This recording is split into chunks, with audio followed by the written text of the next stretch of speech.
Melanie McGuire. 3 matching suitcases, 18 feet of dark water, and a wife who knew exactly where to tell police to find her husband's car.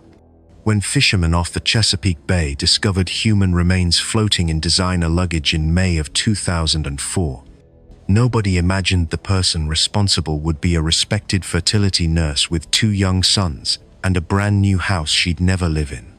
But Melanie McGuire wasn't just any wife, and this wasn't just any divorce. This was a woman who had turned the American dream into the staging ground for one of the most carefully orchestrated family annihilations in modern history. April 28th, 2004 should have been one of the happiest days of Melanie and Bill McGuire's marriage. After years of saving and planning, the couple had finally closed on their first home in Warren County, New Jersey. Bill, a computer programmer, was so excited that he immediately called friends at 5:44 and 5:59 that evening to share the news. He'd called the gas company just minutes earlier to transfer their account. Everything was falling into place for the young family. By sunrise, Bill McGuire would be gone forever, and his wife would begin spinning a story that investigators would spend months unraveling. Melanie worked as a nurse at a reproductive medicine clinic in Morristown, where she presented herself as dedicated, compassionate, and professional. She and Bill had 2 young sons together and lived in a Woodbridge Township apartment while they saved for their dream home. But underneath the surface of suburban normalcy, Melanie had been living a double life. She was deeply involved in a romantic relationship with Dr. Bradley Miller, a colleague at her fertility clinic. What made this affair particularly significant was its timing and Melanie's emotional investment in it. For her, Miller represented everything she felt was missing from her marriage to Bill. And when you're a woman who helps others create families while secretly wanting to escape your own, the contradictions become impossible to ignore. When Bill failed to show up for work in the days following their home closing, and when his family couldn't reach him, Melanie had her explanation ready. She told anyone who would listen that Bill had become increasingly volatile and had stormed out of their apartment in the early morning hours of April 29th after a confrontation. She filed for a restraining order against him just 2 days later, claiming he'd become physically aggressive and that she feared he might take their children. 3 weeks after his disappearance, she filed for a legal separation. To the casual observer, it looked like a marriage that had simply fallen apart under stress. But what kind of stress makes a mother of 2 take such drastic legal action against a father who nobody else had ever seen act threateningly? The truth began washing ashore on May 5, 2004, when fishermen and their children discovered the first suitcase floating near the 4th island of the Chesapeake Bay Bridge Tunnel. Inside were human remains. 6 days later, a second, larger suitcase appeared on Fisherman Island, containing more remains and revealing something that made investigators' blood run cold. The victim had been taken apart with deliberate precision, and someone had gone to extraordinary lengths to dispose of the evidence. When the third and smallest suitcase surfaced on May 16th, a complete picture began to emerge. Facial reconstruction led investigators directly to Bill McGuire's identity, and suddenly, Melanie's story about her volatile, gambling-addicted husband, who'd simply walked away, didn't make sense anymore.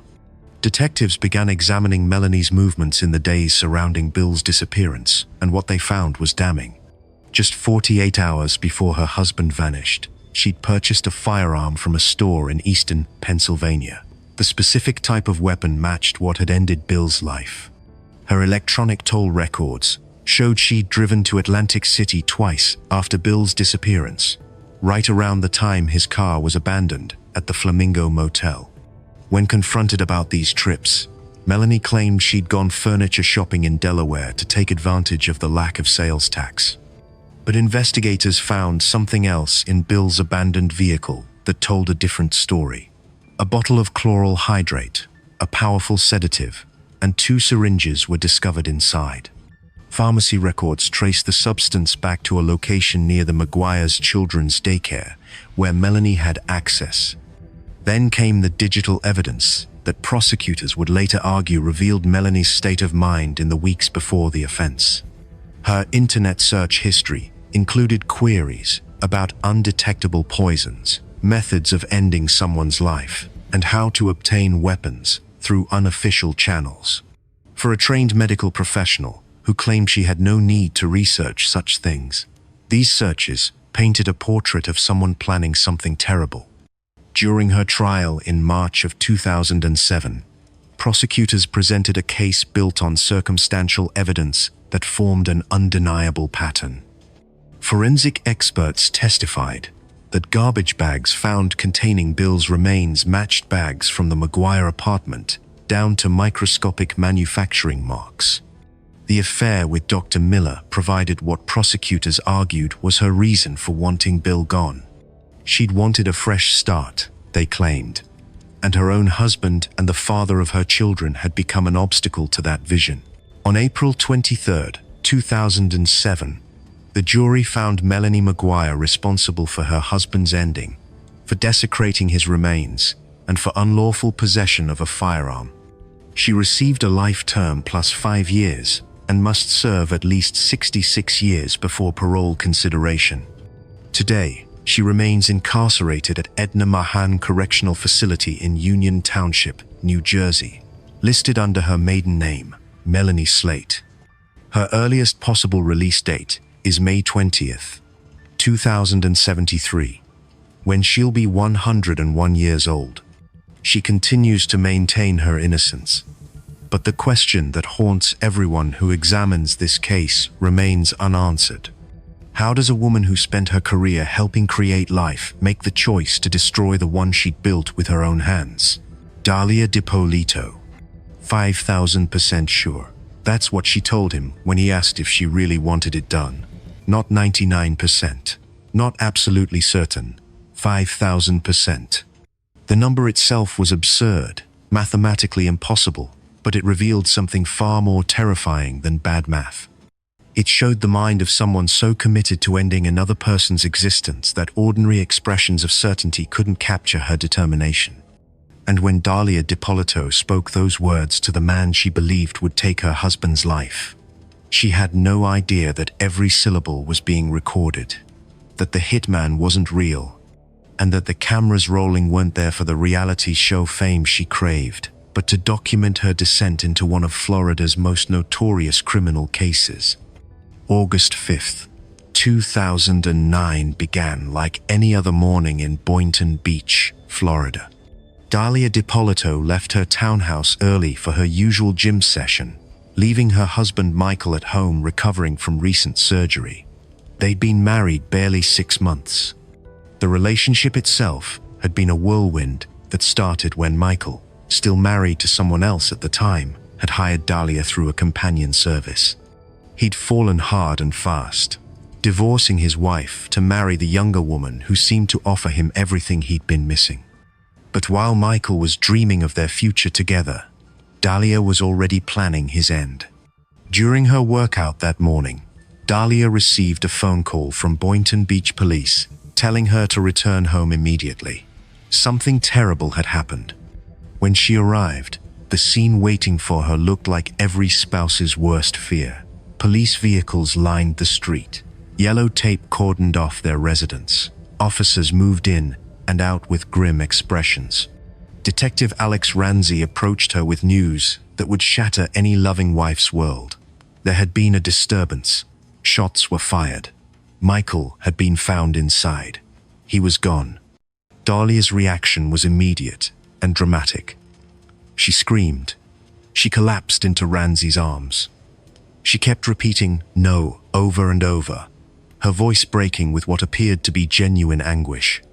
The neighbors, watching this scene unfold, wondered who could have wanted to harm Michael DiPolito. Was it random?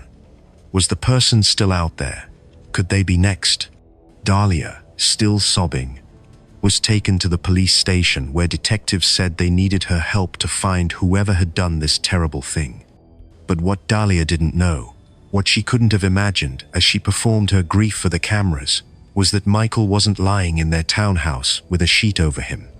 He was alive, safe, and waiting in another room at that very police station. The entire scene had been theater.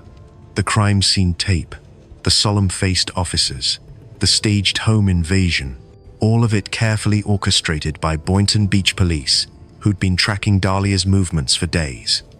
And every moment of her performance was being captured on video that would soon become an internet sensation and a primetime television spectacle. The story behind that staged scene was even more disturbing than the performance itself.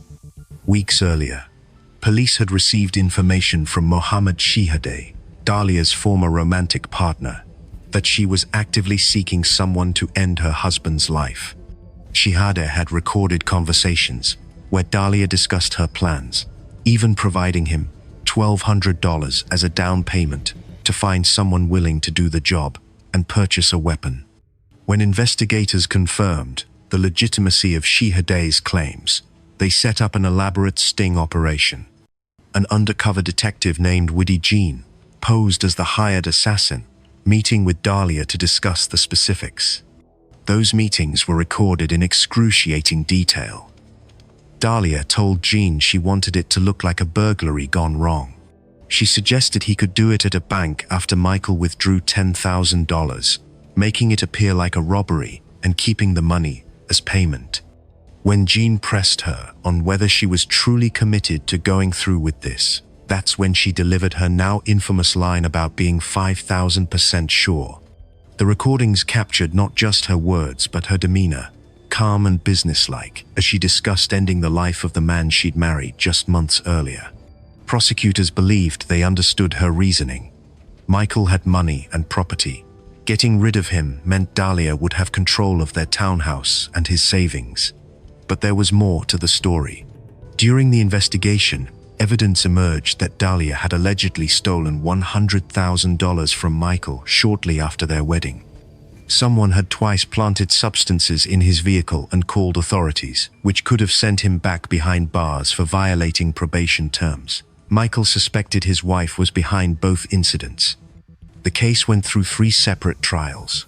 Her 2011 conviction and 20-year sentence were overturned on appeal due to issues with jury selection and pre-trial publicity. A second trial in 2016 ended with a deadlocked jury. Her defense teams tried different strategies over the years. Initially, they claimed the entire plot was staged by Dahlia, Michael, and Shihadeh as an attempt to land a reality television show. Later, they argued that Boynton Beach police had manipulated the investigation to impress producers from the television show Cops, which happened to be filming in town when the case developed. But in June of 2017, a third jury heard the evidence and took just 90 minutes to reach their conclusion. Dahlia DiPolito was found responsible for solicitation to commit first-degree offense. Judge Glenn Kelly sentenced her to 16 years behind bars. The prosecutor called her a master manipulator who needed to be separated from society for everyone's protection. Today, Dahlia DiPolito is serving her sentence at Lowell Correctional Facility in Marion County, Florida. Her possible release date is February 21, 2031, when she'll be 49 years old. According to her legal team, she leads a Bible study group and maintains her innocence, still claiming she was a victim of police misconduct. She gave birth to a son while under house arrest between trials, a child she now sees only during prison visits. But for Michael DiPolito, who testified against his ex-wife through all 3 trials, the question that lingers isn't about her innocence or guilt. It's something far more personal and painful. How does someone look into your eyes, say they love you, and simultaneously plan your elimination with such certainty that even 5,000% doesn't feel like enough? Celeste Beard Johnson, when does loving someone cross the line from devotion into dangerous obsession? And how far would you go to protect a person who claims they need saving? For Tracy Tarleton, The answers to these questions would lead her through the door of a sleeping man's bedroom, weapon in hand, ready to commit an act she believed was rescue but was actually something far darker. But the real question that haunts this case isn't about Tracy at all.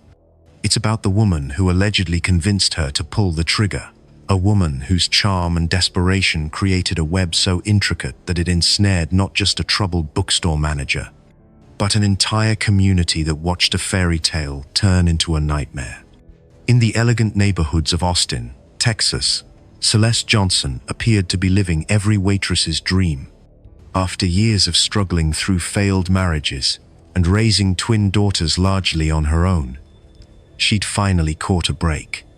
While working at the Austin Country Club in the early 1990s, she met Stephen Beard, a self-made millionaire and retired television executive whose late wife had passed from cancer. He was 70 years old. Celeste was 32. But the age difference didn't seem to matter to either of them. Stephen was lonely, wealthy, and generous. Celeste was beautiful, attentive, and struggling to provide stability for her girls. When they married on February 18, 1995, Stephen's family watched with skepticism. The warning signs, they felt, were impossible to ignore. But Stephen was in love, and Celeste assured everyone she'd finally found the security and happiness that had eluded her entire life. For a while, the marriage seemed to work. Stephen legally adopted Celeste's twin daughters, Jennifer and Christina, giving them his name and welcoming them into his world of country club memberships and lakeside homes. Celeste settled into her new role as a wealthy man's wife, and by all appearances, she embraced it fully. But settling into a role and being satisfied with it are two entirely different things. As the months turned into years, Celeste's spending spiraled to staggering levels. According to Stephen's accountant, she spent over $321,000 in October and November of 1999 alone. Stephen's patience was wearing thin. There were arguments. Talk of divorce surfaced, then faded, then surfaced again, in an exhausting cycle of confrontation and reconciliation. During one of these turbulent periods, Celeste checked herself into St. David's Pavilion, a mental health facility in Austin, seeking treatment for depression. It was there, in group therapy sessions and quiet hospital corridors, that she met Tracy Tarleton. Tracy managed a bookstore in Austin and was openly navigating her own mental health struggles and her identity. The two women formed what appeared to be a close friendship. They began spending time together after their release, meeting for dinners and casual gatherings. But according to Tracy, what developed between them went far deeper than friendship. She claimed they'd entered into a romantic relationship, something Celeste has consistently denied. What happened next would tear apart the fragile piece of the Beard household and change multiple lives forever. On the morning of October 2nd, 1999, Stephen Beard was discovered in his bedroom with a severe injury to his abdomen. He'd been harmed while sleeping in his own bed. Celeste, who claimed she'd been sleeping in a separate wing of their mansion because of noise from Stephen's medical equipment, appeared shocked when emergency responders arrived. Stephen initially survived and was hospitalized, but his recovery would be complicated. On January 22nd, 2000, he passed away from a complication related to his injuries. The investigation moved quickly. Authorities discovered that Tracy Tarleton owned a weapon matching the type used in the incident. She was arrested and initially remained silent about the circumstances. But when she learned that Celeste had remarried just 6 months after Stephen's passing, something inside Tracy broke. The relationship she believed they'd shared suddenly felt like a manipulation. In exchange for a reduced sentence, Tracy agreed to testify that Celeste had convinced her to harm Stephen, claiming he was abusive and that they could only be together if he were gone. The trial that followed became a media sensation.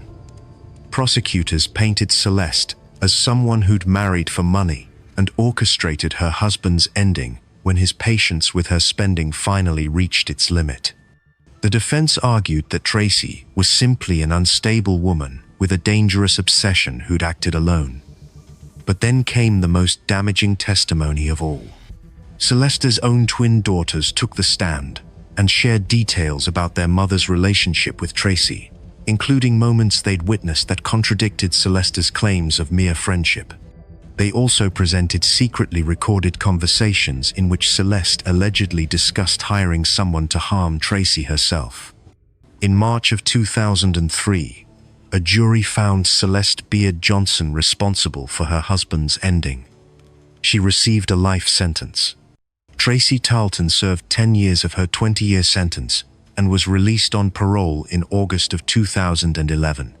Today, Celeste remains incarcerated at the Christina Melton Crane Unit in Gatesville, Texas. She continues to maintain her innocence, claiming her daughters turned against her over money and inheritance. Her earliest possibility for parole consideration will come in 2042, when she'll be 79 years old. But the question that lingers in this tangled story of wealth, obsession, and alleged manipulation isn't just about what happened in a darkened bedroom on an October morning. It's about whether Celeste Beard Johnson was the architect of a plan so carefully constructed that she convinced someone else to destroy the life standing between her and the freedom she craved, all while keeping her own hands seemingly clean.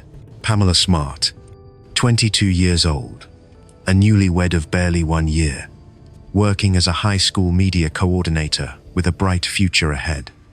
From the outside, Pamela Smart seemed to have everything going for her.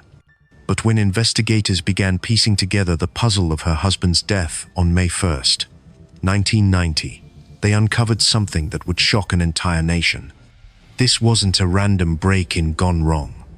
This wasn't a stranger with bad intentions.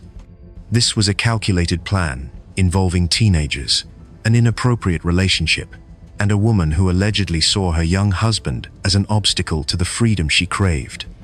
And when the cameras rolled into that New Hampshire courtroom, America would witness something it had never seen before. The first trial in United States history to be broadcast live from gavel to gavel, turning a local tragedy into a national obsession. Pamela Wojas grew up in Florida and moved to New Hampshire as a young adult. She met Gregory Smart while both were working at a local radio station. They married and settled into what appeared to be a normal life in Derry, a quiet town where neighbors knew each other and nothing particularly dramatic ever seemed to happen. Gregory went into the insurance business with his father. Pamela took a position at Winnicott High School in Hampton, coordinating the media services and working with students on various projects. She was energetic, ambitious, and well-liked by many of the teenagers she supervised. But somewhere along the way, her relationship with one particular student crossed a line that would change multiple lives forever. William Flynn was 15 when he first met Pamela at the high school. He was a sophomore, and she was the young, attractive media coordinator who seemed different from the other adults in the building. According to Flynn's later testimony, what started as casual conversations in the media room evolved into something far more serious. By the time he turned 16, they had become involved in a romantic relationship that violated every professional and legal boundary. Pamela was married. Flynn was a minor. But prosecutors would later argue that this wasn't just an affair born from poor judgment. It was the foundation of something far darker. As 1990 began, Pamela's marriage to Gregory was showing signs of strain. There were arguments about money, about their future, about the direction of their lives. But instead of seeking counseling or separation, prosecutors claimed Pamela saw a different solution. She allegedly began planting ideas in Flynn's young mind about how much better their lives could be if Gregory were simply out of the picture. According to testimony that would later emerge, she told Flynn that she couldn't divorce Gregory because it would cost her everything. She allegedly convinced the teenager that the only way they could truly be together was if her husband were gone permanently. Flynn, who by his own admission was deeply infatuated with Pamela, recruited two friends to help carry out the plan. Patrick Randall and Vance Latime agreed to participate. On the evening of May 1st, 1990, the three teenagers waited inside the Smart condominium for Gregory to return home from work. When he walked through the door, they ambushed him. Randall held him down while Flynn fired a single close-range round into Gregory's head. The 24-year-old died instantly in the foyer of his own home. The teenagers fled, taking some items to make it appear like a burglary. Pamela, who was allegedly at a school meeting at the time, returned home later to discover her husband's body and called authorities. For 6 weeks, the investigation seemed to go nowhere. Then police received a tip from a friend of one of the teenagers involved. The story began to unravel quickly. Flynn and his accomplices were arrested, and in exchange for reduced sentences, they agreed to cooperate with prosecutors. All three provided detailed accounts of Pamela's alleged involvement, describing how she had planned the entire event and manipulated Flynn into carrying it out. The trial began in March of 1991 and became an instant media sensation. Court TV, a relatively new network at the time, broadcast every moment of the proceedings. The nation watched as prosecutors presented their case, built largely on the testimony of the teenage conspirators who had already pleaded guilty to lesser charges. The defense argued that these boys were lying to save themselves, that they had acted on their own and were now blaming Pamela to reduce their prison time. But the jury wasn't convinced. The evidence included recorded conversations and testimony from multiple witnesses who described Pamela's relationship with Flynn. On March 22nd, 1991, after 14 days of testimony, the jury found Pamela Smart guilty of conspiracy to commit first-degree offense, being an accomplice to first-degree offense, and witness tampering. She was sentenced to life in prison without the possibility of parole. The teenagers, who actually carried out the act, received lighter sentences due to their cooperation. Flynn, who pulled the trigger, was paroled in 2015 after serving 25 years. For over 3 decades, Pamela Smart maintained her innocence, insisting she had no involvement in her husband's demise. But in June of 2024, in a videotaped statement released as part of her latest attempt at sentence reduction, she accepted full responsibility for the first time. She said she had been forced to confront painful truths about her role through a prison writing group. Today, Pamela Smart is 57 years old and incarcerated at Bedford Hills Correctional Facility in Westchester County, New York. She has earned multiple advanced degrees behind bars and been ordained as a minister. Her case inspired books, movies, and countless discussions about power dynamics, age differences, and the consequences of crossing professional boundaries. But the question that continues to haunt everyone who examines this case remains the same. How does a woman in a position of authority and trust convince a teenage boy that ending another person's life is the pathway to love?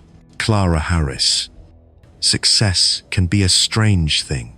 It can give you everything you ever wanted and somehow still leave you hollow. Clara Suarez Harris had built the kind of life most people only dream about. She was a respected dentist with thriving practices across the Houston area. She'd been crowned Mrs. Columbia, Houston, in a beauty pageant. She lived in an upscale home in Friendswood, Texas, drove a luxury Mercedes, and had twin sons she adored. But on the night of July 24th, 2002, all of that success, all of that achievement, all of those years of building a reputation would vanish in less than 60 seconds in a hotel parking lot. The question that haunts this case isn't whether Clara Harris ended her husband's life. Multiple witnesses and a private investigator's video camera confirmed that beyond any doubt. The real question is this: when does heartbreak become rage? And when does rage become something you can never take back?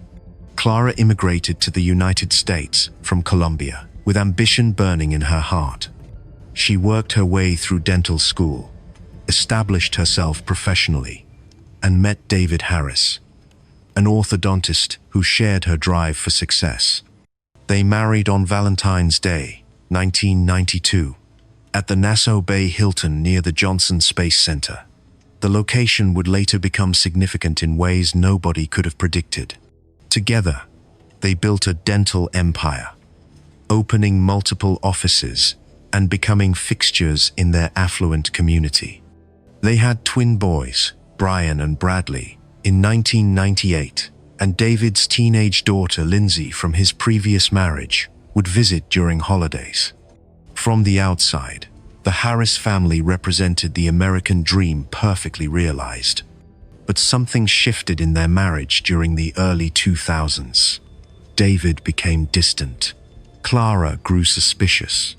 She noticed changes in his schedule, unexplained absences, a coldness that hadn't existed before.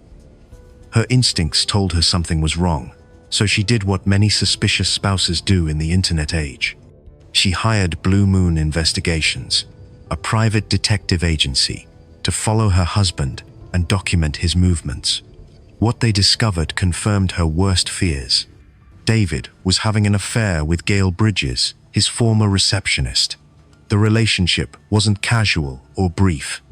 It was serious, ongoing, and conducted with the kind of carelessness that suggested David might not care whether he got caught. When confronted with the proof, David admitted everything. He promised Clara he would end the relationship with Gail immediately. He swore he wanted to save their marriage and keep their family intact. Clara believed him, or at least she wanted to. But days later, on July 24th, the investigators called Clara with news that shattered whatever fragile trust remained. David and Gail had checked into the Nassau Bay Hilton together, the same hotel where Clara and David had exchanged their wedding vows a decade earlier. The symbolism was too painful to ignore. Clara grabbed her stepdaughter Lindsay, who was visiting from Ohio, and drove to the hotel. When they walked into the lobby, they came face to face with David and Gail emerging from an elevator. According to multiple witnesses, Clara confronted Gail physically, tearing her shirt during the altercation. Hotel staff intervened, and David began escorting Gail out to the parking lot to defuse the situation. That's when Clara made a choice that would define the rest of her life. She got into her silver Mercedes S-Class and drove toward David as he walked Gail to her vehicle. What happened next was captured on video by the private investigators who were still documenting the scene. Multiple eyewitnesses, including hotel employees and tennis players on nearby courts, testified to what they saw. The accounts varied slightly in details, but they all agreed on the core facts. Clara drove over David's body repeatedly as she circled the parking lot. Some witnesses said 3 times, others said 4. One testified that the car stopped directly on top of him before moving again. Lindsay, sitting in the passenger seat, witnessed the entire event. She would later testify in court that just before impact, Clara said, "I'm going to hit him." David Harris died from his injuries that night. He was 44 years old. The private investigators' video footage would be shown around the world, making Clara Harris one of the most infamous figures in Texas criminal history. At her trial in February of 2003, Clara testified that she never intended to harm her husband, only to damage Gail's SUV. She claimed that in her emotional state, she didn't even realize she'd struck David. But prosecutors presented a different narrative. They argued that this was no accident, no moment of temporary insanity. The most damaging testimony came from Lindsay, who told the court that a week before the incident, Clara had said to her, "With all he's done to me, I could kill him and get away with it." The jury found Clara Harris responsible for causing David's death under the immediate influence of sudden passion arising from adequate cause. She was sentenced to 20 years in prison, and a $10,000 fine. In a separate civil trial, David's parents sued Clara and were awarded $3.75 million in damages, though Clara, now financially devastated, would never be able to pay. Clara Harris served 15 years before being released on parole in May of 2018. Her parole ended in February of 2023. Today, she's 65 years old and living quietly, unable to practice dentistry due to her criminal record, but reportedly working in the prison Braille translation program she learned while incarcerated. Her twin sons, who were just 3 years old when their father died, were raised by family friends while their mother served her sentence. The question that continues to echo through this case isn't about infidelity or betrayal, though both were present. It's about the moment when a successful, educated woman made an irreversible decision that cost her husband his life, her children their mother, and herself everything she'd spent decades building. How does someone cross that line? And once crossed, is there ever truly a way back? Rita Glusman.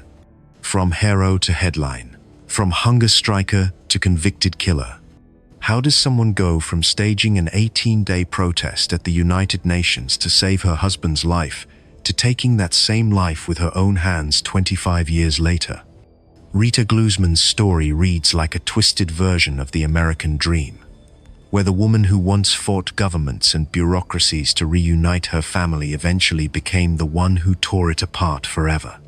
And when police pulled bags containing 65 pieces of her husband's remains from the Passaic River in New Jersey, the world was forced to confront a disturbing question. Can love and hate really exist in the same heart? Or does one simply transform into the other when given enough time and betrayal? Rita Shapiro grew up in Chernovtsi, Ukraine, during the darkest years of Soviet oppression. Her parents were Holocaust survivors who'd rebuilt their lives from ashes, teaching their daughter that education was the only path to freedom. Rita took that lesson to heart, studying chemical engineering and excelling in a system designed to keep people like her small and silent. It was there, in school, that she met Yakov Glusman, a brilliant young scientist with ambition matching her own. They married in 1969, just as the Soviet Union was tightening its grip on Jewish emigration. When Rita's family finally secured permission to leave for Israel in the early 1970s, there was one problem that threatened to destroy everything. Yakov wasn't granted an exit visa. Soviet authorities gave Rita an impossible choice: leave without him or stay trapped forever. She chose to leave, discovering shortly after arriving in Israel that she was pregnant with their son, Ilan. But Rita Glusman wasn't the type of woman to accept defeat quietly. She launched a campaign that would make her famous across 2 continents. Rita traveled to the United States and began speaking at synagogues, community centers, and anywhere people would listen. She met with UN officials, including then Ambassador George H.W. Bush, pleading for help. When words weren't enough, she staged an 18-day hunger strike at the United Nations headquarters in New York. The publicity worked. International pressure mounted. Newspapers covered her story. Politicians took notice. In November of 1971, Yakov was finally granted permission to leave the Soviet Union. The couple reunited in Vienna, Austria, then settled in Israel before eventually moving to the United States in 1977. For years, the Glusmans represented immigrant success. Yakov became a respected molecular biologist, eventually rising to senior director of molecular research at Leaderley Laboratories. Rita worked as an electrochemist. Together, they founded ECI Technology, an electroplating company that brought them wealth and status. They lived in an upscale home in Upper Saddle River, New Jersey. Their son grew into adulthood. Everything Rita had sacrificed for seemed to have been worth it. But marriages built under extraordinary circumstances don't always survive ordinary life. According to court documents, Yakov became physically abusive. Rita began spending money at alarming rates, over $11,000 monthly on herself alone. The business they'd built together started suffering. And then came the discovery that would push Rita past any remaining boundary of reason. Yakov had started a relationship with a woman in Israel named Raisa Korenblit. When he filed for divorce in early 1996, Rita's carefully constructed world began crumbling. She hired private investigators to follow Yakov and document his relationship. She installed illegal wiretaps in his apartment. She even traveled to Israel to photograph him with his new partner.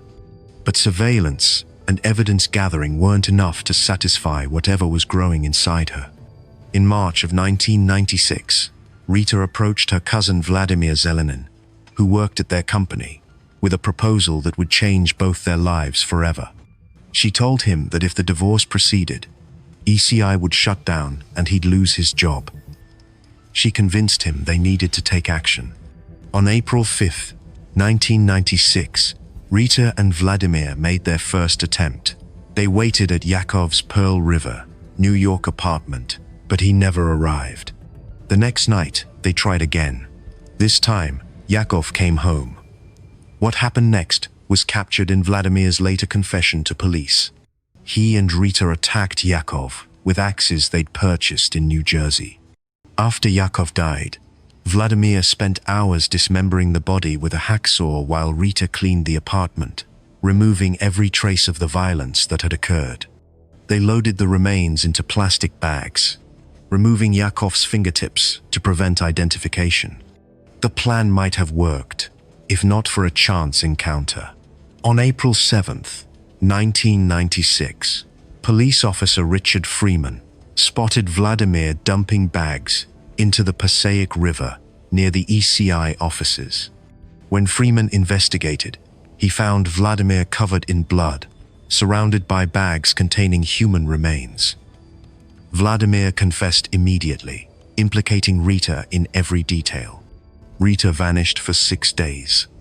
Police finally found her hiding in a guest cottage at Cold Spring Harbor Laboratory on Long Island, the same facility where she and Yakov had lived when they first arrived in America 19 years earlier.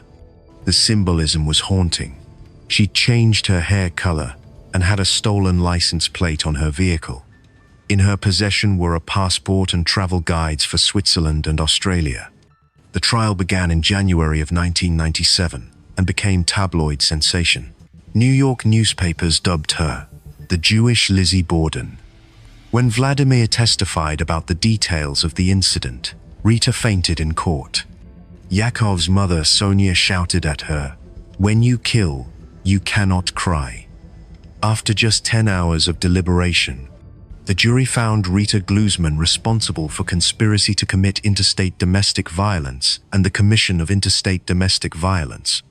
She became the first woman convicted under the Violence Against Women Act, which had been signed into law by President Bill Clinton in 1994.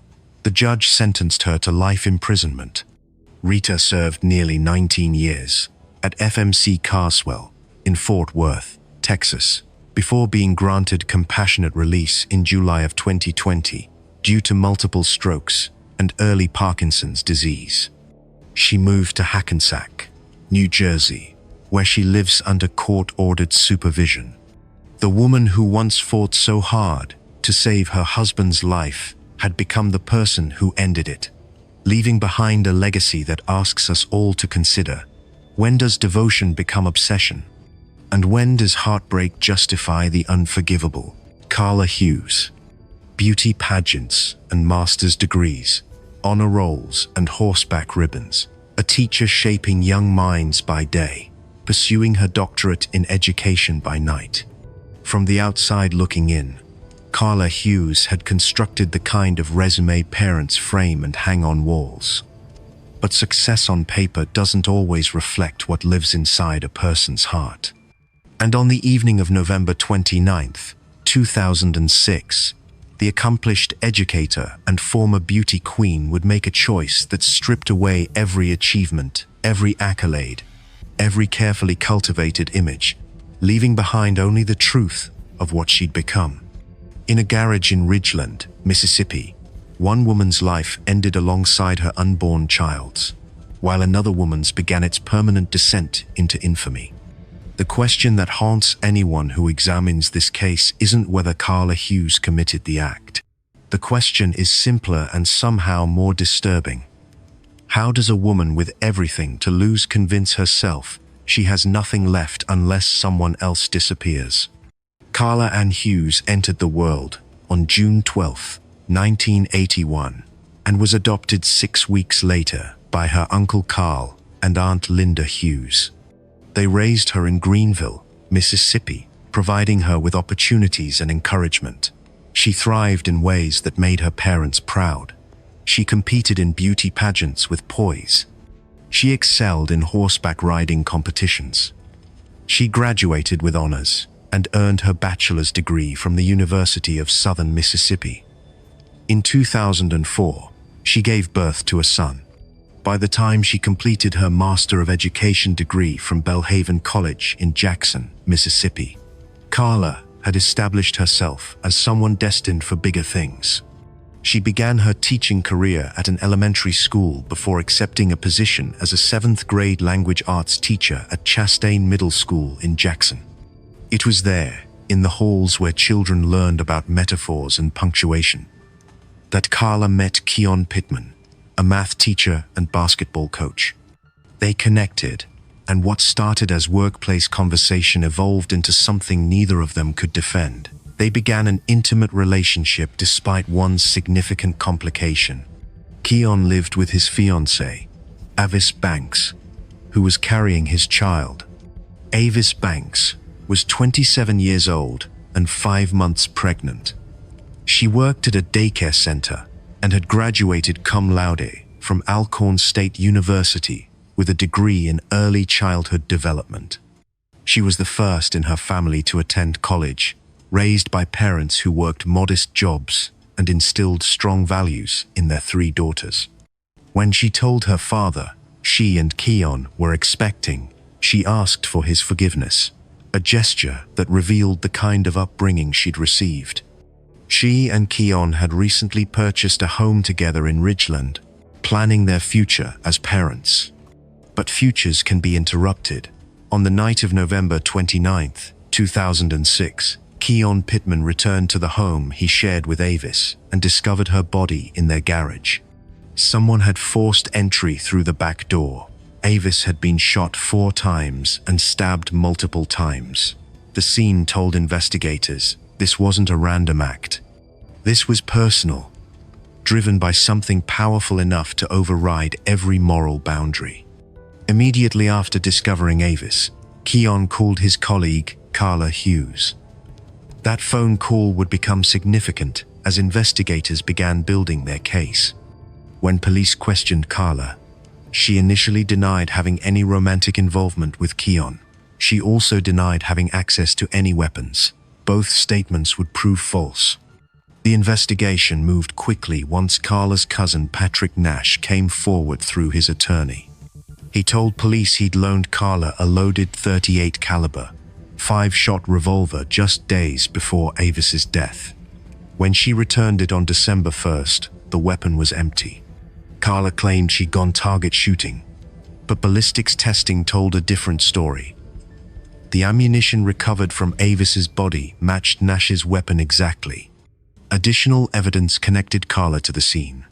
Footprints left by someone who'd kicked in the back door matched a pair of size 10 tread-safe shoes found in Carla's closet. Those same shoes tested positive for Avis Banks's blood. Cell phone records placed Carla near the home she shared with Keon at the time of the incident, and prosecutors argued that the timing of phone calls between Carla and Keon, occurring just before and just after Avis died, suggested coordination, or at minimum, immediate communication surrounding the event. Carla Hughes was arrested on December 6, 2006, initially charged as an accessory after the fact. 2 days later, prosecutors upgraded the charges to 2 counts of capital offense for ending the lives of both Avis and her unborn child. Mississippi law recognizes taking a pregnant woman's life as taking two lives. The trial began in October of 2009, nearly 3 years after the incident. Prosecutors presented their theory clearly. Carla Hughes wanted Keon Pittman for herself, and Avis Banks, pregnant with his child, represented an obstacle Carla decided to eliminate. The defense attempted to shift suspicion onto Keon himself, portraying him as someone who wanted to escape the responsibilities of fatherhood and might have framed Carla to accomplish that goal. On October 13th, 2009, after 8 hours of deliberation, the jury of 9 women and 3 men announced their decision. They found Carla Hughes responsible on both counts of capital offense. During the sentencing phase, prosecutors sought the maximum penalty. But after hearing testimony from 7 defense witnesses, including Carla's adoptive father, who pleaded for his daughter's life, the jury chose mercy. Instead of a sentence ending in execution, they recommended life imprisonment without parole. The judge imposed 2 consecutive life sentences. Today, Carla Hughes is 43 years old and incarcerated at the Central Mississippi Correctional Facility near Pearl, Mississippi. Her appeals have been denied. Her supporters maintain she was framed, pointing to controversies surrounding some prosecution witnesses and questioning whether her attorney, whose specialty was tobacco litigation rather than criminal defense, adequately represented her. But the physical evidence, the witness testimony, and the timeline prosecutors presented have withstood legal scrutiny. The case leaves us confronting an uncomfortable reality about human nature. Carla Hughes had spent her life collecting achievements and building a reputation as someone exceptional.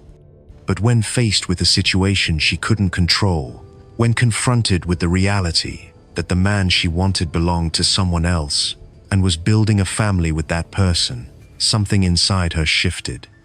The teacher who'd once helped children navigate language and literature made a choice that would define her forever, not by her degrees or pageant crowns, but by the irreversible harm she caused to a woman whose only transgression was loving the same man. Donna Somerville. Caregivers walk a sacred line between life and what comes after. They hold medications that ease pain in their final hours, witness families saying their goodbyes, and guide the dying toward peace with a gentle hand and professional distance. But what happens when that same gentle hand that once comforted a dying woman turns its attention toward her husband? And what if, less than a year after cradling his first wife through her final breath, a hospice nurse becomes the second Mrs. Somerville, inheriting not just a name but a sprawling 345-acre estate that once belonged to President James Madison's family? When Hamilton Somerville Jr. died in November of 2001 with staggering amounts of narcotics flooding his system, his 3 daughters from his first marriage asked a question that would haunt Virginia's horse country for nearly a decade. Did the woman who eased their mother's passing also orchestrate their father's exit from this world? Donna Ecochard Scott arrived at the Somerville estate in the summer of 1990 as a hospice nurse hired to care for Hamilton's wife, Sydney, who was losing her fight with breast cancer. It's an intimate position, entering someone's home during their darkest season, bearing witness to grief most people experience only once in a lifetime. By September of 1990, Sydney had passed. But Donna's connection to the family didn't end there. Hamilton's mother was also battling cancer, and Donna became her hospice nurse as well. When the elder Mrs. Somerville died in January of 1991, Donna had been present for 2 Somerville family deaths in less than 6 months. By August of 1991, she became Hamilton's wife. The marriage appeared promising at first. Hamilton, 57 years old at the time of his passing, was a successful man with substantial holdings, including the Mount Athos estate in Orange County, Virginia. The property sat just 75 miles from Washington, D.C., yet felt worlds away with its rolling hills and quiet farmland. Donna settled into life as Mrs. Somerville, and for nearly 10 years, They lived together on the estate, where Hamilton's 3 daughters from his first marriage had grown up. But according to testimony that would later surface, the relationship began showing cracks. There were mentions of marriage counseling, whispers of flirtations, and possible affairs on Donna's part. Then, 6 months before Hamilton's passing, Donna made an interesting decision. She returned to hospice nursing after years away from the profession, volunteering her services once again. The drugs she would have access to in that role, oxycodone and morphine, would become central to what happened next. November of 2001 brought an unusually bright display of lights at Mount Athos that caught neighbors' attention. Hamilton's close friend Tony Garnett discovered his body that night. When rescue workers arrived, Donna made 2 requests that immediately raised suspicion among Hamilton's daughters. She asked the emergency responders to stop their resuscitation attempts, and she requested Hamilton's body be cremated that same night. The daughters refused to allow cremation and insisted on an autopsy. That decision changed everything. The medical examiner's report revealed staggering amounts of morphine, codeine, oxycodone, and promethazine in Hamilton's stomach, blood, liver, and eye fluid. These weren't medications prescribed by his regular physician. The levels were beyond therapeutic. They were lethal. Prosecutors built their case around several key arguments. They alleged Donna was involved in romantic relationships with multiple men during her marriage to Hamilton. They argued she had returned to hospice work specifically to gain access to the narcotics that ended his life. And they presented the most compelling motive of all. Donna stood to inherit far more through Hamilton's passing than she would receive in a divorce, especially if her alleged affairs came to light in court. The criminal trial in June of 2004 lasted 12 days. Donna's defense team painted a different picture entirely. They argued Hamilton had developed a dependency on painkillers and his passing was an accidental overdose. They pointed to hair analysis that suggested prolonged exposure to these substances, implying he'd been using them on his own for an extended period. Circuit Judge Daniel Bouton heard the case without a jury, and on June 29, 2004, he delivered his verdict. While acknowledging substantial evidence to suspect Donna, he ruled the prosecution had not proven its case beyond reasonable doubt. Donna Somerville walked free. But Hamilton's daughters weren't finished seeking answers. They filed a wrongful death lawsuit, and this time, the legal standard was different. Instead of proving guilt beyond reasonable doubt, they only needed to show liability by preponderance of evidence. In mediation presided over by retired Judge Robert Harris Sr., new information emerged. Testing laboratories revealed that hair could be contaminated with substances from external sources, potentially explaining the drug presence in Hamilton's hair. The vomit found in his hair the night he died could have contained the narcotics expelled from his stomach, giving false readings about long-term use.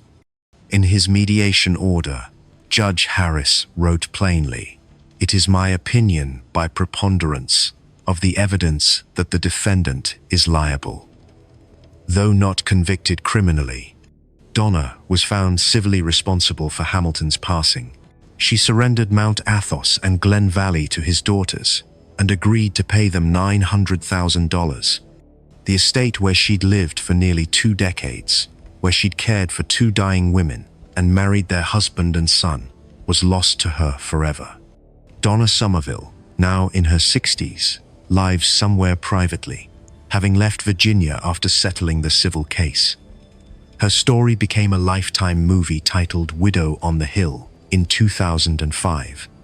But for Hamilton's 3 daughters who finally moved back to their childhood home, the question isn't about Hollywood dramatization. It's about whether justice was truly served when the woman they believe ended their father's life walked away from criminal court acquitted, carrying with her the knowledge of what really happened during those final hours at Mount Athos. Esther Wadley. Medical school doesn't just teach you how to heal. It teaches you anatomy, pharmacology, the precise mechanisms by which a human body stops functioning. You learn where arteries run closest to the surface, which substances cross the blood-brain barrier, how quickly certain traumas prove irreversible. Most physicians use this knowledge to save lives. But what happens when a doctor trained to diagnose and cure decides instead to diagnose a problem in her personal life and prescribe a permanent solution? In October of 2007, in a small cafe in Aurora, Missouri, a former medical student sat across from one of her former patients and discussed hiring someone to end her ex-husband's life with the same clinical detachment she might have once used to discuss treatment options for hypertension. Esther Wadley married Joshua Milliger in October of 1996 while completing her medical internship. She was building the kind of career that makes parents proud, the kind of achievement that takes years of dedication and sacrifice. They had a daughter together, and for a time, their life together seemed to follow the script of professional success and family stability. But by 1994, just 8 years into their marriage, the relationship had fractured beyond repair. They divorced, and the custody arrangement that followed became the source of Esther's deepening frustration. Joshua was granted sole custody of their daughter. For a woman who'd spent years in control of her education, her career, her future, losing custody meant losing control of the most important aspect of her life. The years after the divorce were not kind to Esther. Her medical career, once so promising, began showing signs of trouble. She struggled with bipolar disorder, a condition that can make the world feel like it's constantly shifting between impossible highs and devastating lows. By 2007, she was facing federal charges for distributing controlled substances outside the scope of professional practice and obstructing a criminal investigation of a healthcare offense. Her life, so carefully constructed through years of study and achievement, was collapsing. And in her mind, one person stood at the center of everything wrong with her situation. Joshua Milliger had her daughter, and Esther wanted her back. Paul Bell was one of Esther's former patients. He knew her as Dr. Wadley, the physician who'd treated him for various ailments. So when she reached out to him in October of 2007 and asked to meet at a cafe in Aurora, he likely expected a casual conversation. What he got instead was a 4-hour discussion about ending someone's life. According to Bell's later testimony, Esther laid out her plan with disturbing clarity. She wanted Joshua gone. She wanted it done on a weekend when she had custody of their daughter, ensuring she'd have an alibi. Multiple witnesses would be able to confirm her location. She gave Bell $200 in cash, asking him to travel to Tennessee to speak with someone he knew about carrying out the plan. She wanted it staged to look like a burglary gone wrong, instructing Bell to make sure valuable items, like jewelry and weapons, were taken from the house. But Paul Bell made a choice that would unravel Esther's entire scheme. Instead of driving to Tennessee, he contacted the FBI. The Bureau immediately brought in the Missouri State Highway Patrol, and together they set up a sting operation. Bell called Esther back, asking if she was still serious about moving forward. Her response confirmed she hadn't changed her mind. Law enforcement arranged another meeting, this time with a highway patrol officer posing as the hired assassin. The conversations were recorded, and while Esther was cautious, never directly saying certain words on the phone, her in-person meeting with the supposed hitman left no room for interpretation. During that meeting, Esther reiterated her demands. She wanted Joshua eliminated when she had custody of their daughter so her alibi would be airtight. She discussed payment, promising the person would be well compensated once the job was complete. Then she mentioned something that made the investigators' blood run cold. Joshua's girlfriend, Chrissy, and another person named Dustin might be at the house when it happened. Esther's response was chilling in its casualness. It would be a shame, she said, if something happened to all of them. The trial in December of 2008 lasted 3 days. The prosecution presented the recorded conversations, Belle's testimony, and the damning details of Esther's planning. Her defense team likely tried to emphasize her mental health struggles, her bipolar disorder, the ways in which her condition might have clouded her judgment. But Judge Gerald Macbeth saw through to the core of what she'd attempted. When he sentenced her on April 10, 2009, he noted that as a doctor, her professional oath required her to do no harm. She'd violated that oath in the most profound way imaginable.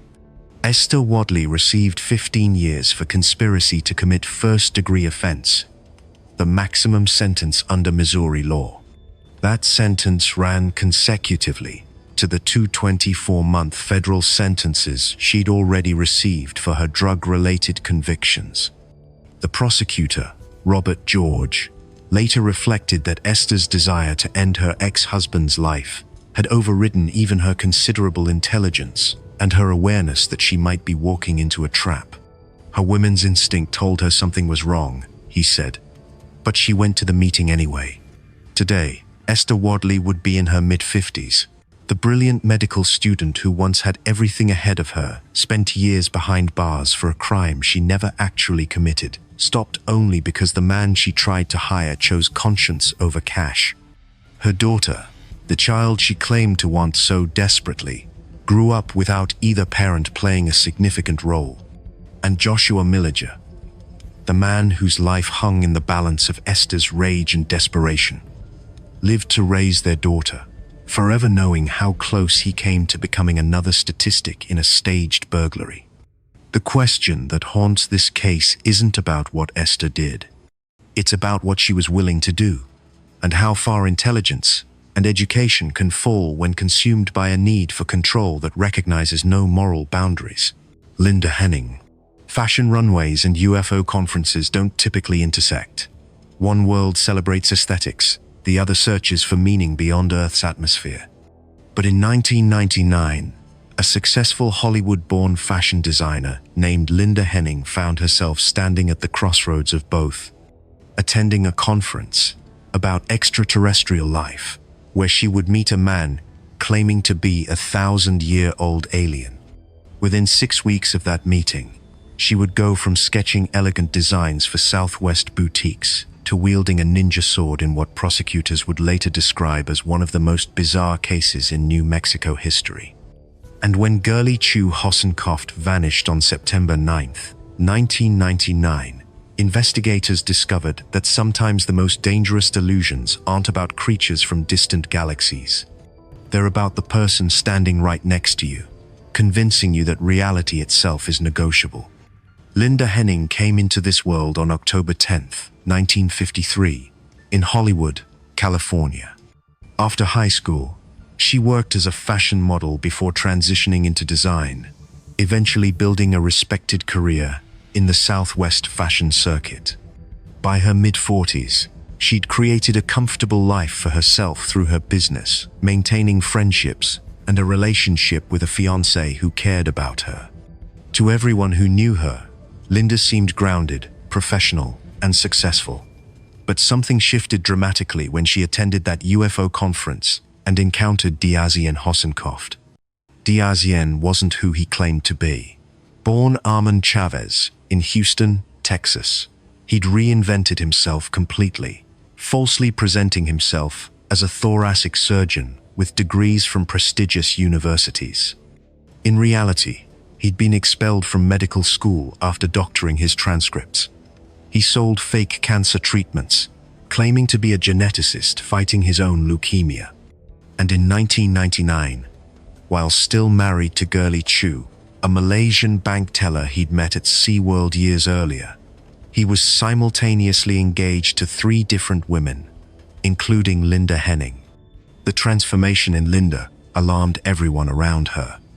Her ex-fiancé noticed she'd stopped bathing and changing her clothes.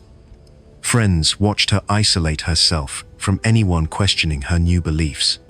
She began telling people that Diazien was a 1,000-year-old alien, that reptilian beings would soon arrive on Earth, and that she'd been chosen as their queen. Private investigators later testified that Linda believed certain individuals would become local emissaries for these reptile aliens, and she was destined to be among them. Girlie Chu had filed for divorce from Diazien in January of 1999 after he'd threatened to end her life during a domestic violence incident. She told friends and employers she feared for her safety and even contacted the FBI, instructing them to investigate her husband if anything happened to her. She was planning to expose his various frauds and crimes. On September 10th, 1999, she failed to show up for work at her bank. Her concerned co-workers reported her missing that same day. When Albuquerque police arrived at Girlie's apartment, they immediately smelled bleach. Using luminol, they discovered extensive blood throughout the residence, but they also found something else. DNA testing revealed not just Girlie's blood, but Linda Henning's as well. The discovery led investigators directly to Linda, who'd been listed as an emergency contact on adoption paperwork Diazien had filed just before Girlie disappeared. A search warrant, executed at Linda's home, uncovered a ninja sword in her garage. Receipts showed Diazien had purchased that sword on the exact day Girlie vanished. Investigators also found bloody items discarded along a highway. Laboratory analysis confirmed the blood belonged to Girlie Chu Hossenkopf.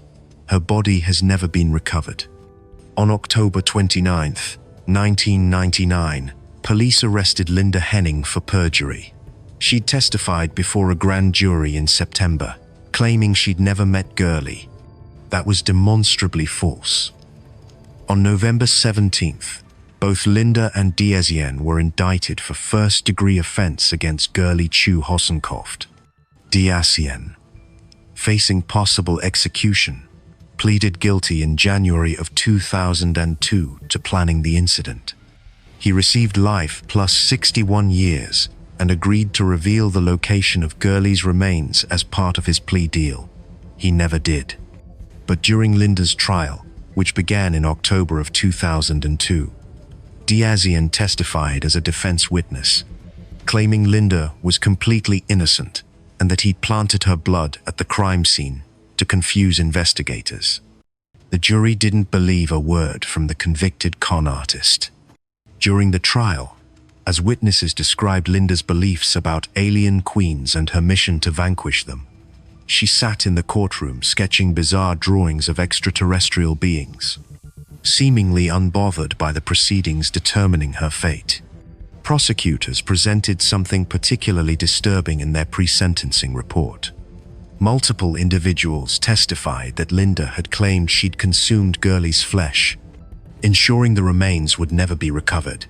On October 25, 2002, Linda Henning became the first woman in New Mexico history since statehood to face a potential execution sentence. The jury found her responsible for first-degree felony offense, kidnapping, conspiracy to commit kidnapping, tampering with evidence, and 4 counts of perjury.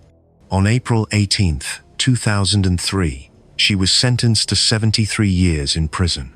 In 2010, the New Mexico Supreme Court overturned her perjury convictions, but all other convictions and her sentence were affirmed.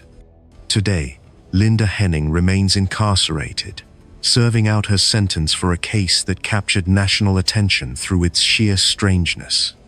The successful fashion designer who once created beauty for others fell under the spell of a charismatic fraud who convinced her that reality operated according to rules only he understood. And somewhere in New Mexico, Girlie Chu Hossenkopf's family continues waiting for answers about where their daughter, sister, and loved one rests, denied even the closure of a proper burial by a woman who chose delusion over humanity.